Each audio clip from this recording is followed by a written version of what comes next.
ഡൽഹിയിൽ ബി.ജെ.പി. സർക്കാരെന്ന് കൂടുതൽ സർവേകൾ 70-50 സീറ്റിലും ബി.ജെ.പി. വിജയിക്കുമെന്ന് ആക്സിസ് മൈ ഇന്ത്യ പ്രവചനം. എ.പി. 15 മുതൽ 20 വരെയും കോൺഗ്രസ് പരമാവധി നേടുക 1 സീറ്റെന്നും ആക്സിസ് മൈ ഇന്ത്യയുടെ പ്രവചനം. ബി.ജെ.പി. 51 സീറ്റുകൾ വരെ നേടുമെന്ന് ടുഡേ ചാണക്യയും പ്രവചിക്കുന്നു. വിവരങ്ങളുമായി ഗൗതം ഒപ്പം ചേരുന്നു. ഗൗതം, വലിയ രാഷ്ട്രീയ പ്രതിസന്ധിയാണ് ഈ സർക്കാരിൻ്റെ അവസാന കാലത്ത് ആം ആദ്മി പാർട്ടിയും അരവിന്ദ് കെജ്രിവാളും ഒക്കെ നേരിട്ടത്. ബി.ജെ.പി. അതിനെ സമർത്ഥമായി രാഷ്ട്രീയ ഉപയോഗപ്പെടുത്തുകയും ചെയ്തു. വലിയ പ്രചാരണമാണ് ബി.ജെ.പി. നടത്തിയത്. അപ്പോൾ തന്നെ ഒരു മുൻതൂക്കം അവർക്കുണ്ടായിരുന്നു. ഇതിപ്പോൾ അത് ശരിവെക്കുന്നതോ ഇന്നലെയും ഇന്നുമൊക്കെ കണ്ട എക്സിറ്റ് പോളുകൾ?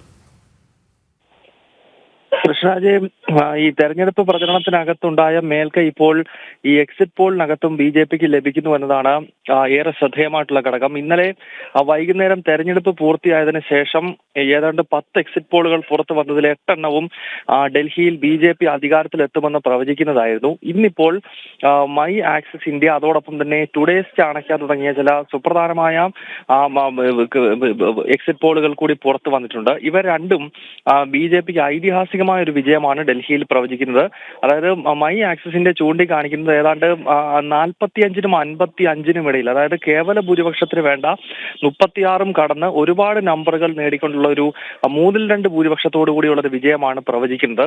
ടുഡേസ് ചാണക്യയും സമാനമായ രീതിയിൽ ചൂണ്ടിക്കാണിക്കുന്നു. അങ്ങനെ വരുമ്പോൾ ഏതാണ്ട് 12ഓളം പുറത്തു വന്ന സർവേകളിൽ 10 എണ്ണം ബി.ജെ.പി. ഡൽഹിയിൽ അധികാരത്തിലെത്തുമെന്ന് ചൂണ്ടിക്കാണിക്കുകയാണ്. അതേസമയം കോൺഗ്രസിന് ഇന്നിപ്പോൾ പുറത്തു വന്ന എക്സിറ്റ് പോളുകളും 0 മുതൽ 1 സീറ്റ് വരെയാണ് പ്രവചിക്കുന്നത്. അതായത് 2015-നും 20-നും സമാനമായ ഒരു കനത്ത പ്രഹരം കോൺഗ്രസിനെ കാത്തിരിക്കുന്നുവെന്ന് എല്ലാ എക്സിറ്റ് പോളുകളും ഒരുപോലെ വിരൽ ചൂണ്ടുന്നു. ആം ആദ്മി പാർട്ടിക്ക് ഭരണനഷ്ടവും 27 വർഷത്തെ ബി.ജെ.പിക്ക് അധികാരം പ്രവചിക്കുന്നുണ്ട്. വിവരങ്ങൾ നൽകുകയായിരുന്നു ഗൗതം.